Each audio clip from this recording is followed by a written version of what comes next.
Aprelin 7-sində yas mərasimi zamanı Göyçayda bədbəxt hadisə yaşanıb. Belə ki, yas mərasimi keçirilən evin eyvanı uçub 5 nəfər xəsarət alıb. Rayon sakinləri Həşimova Mətanət Ağakərim qızı, Vahidova Kəmalə Həşim qızı, Cabbarova Saxanım Suru qızı, Məmmədova Nazilə Məzahir qızı və Əliyeva Susaxan Suru qızı hadisə nəticəsində müxtəlif bədən xəsarətləri alıblar. Faktla bağlı təbib də açıqlama yayıb.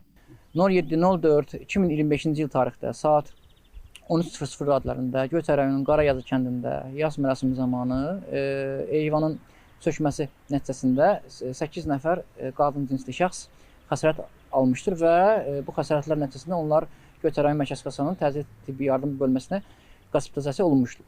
Bunlardan 1966, 1963, 1973, 1969, 1976, 1960 və 1962-ci il təvəllüdlü qadın cinsli şəxslər yüngül xəsarətlər aldıqları üçün onlara müvafiq yardıma göstərildikdən sonra ambulator olaraq evə yazılmışlar.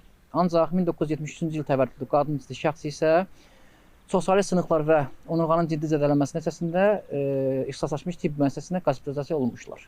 Faktla bağlı araşdırma aparılır.